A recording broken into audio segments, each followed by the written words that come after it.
Herkese merhaba arkadaşlar, kanalıma hoş geldiniz. Yeni bir video ile karşınızdayım. Başarılı ve karizmatik oyuncumuz Can Yaman'dan yeni paylaşım geldi. Can Yaman'ın Roma'da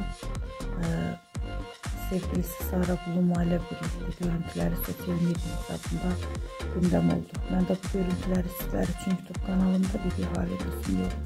Umarım beğenirsiniz. Arkadaşlar, videomu beğendiyseniz kanalımı izlemeyi ve bildirimleri açık tutmayı unutmayın. Hoşça kalın.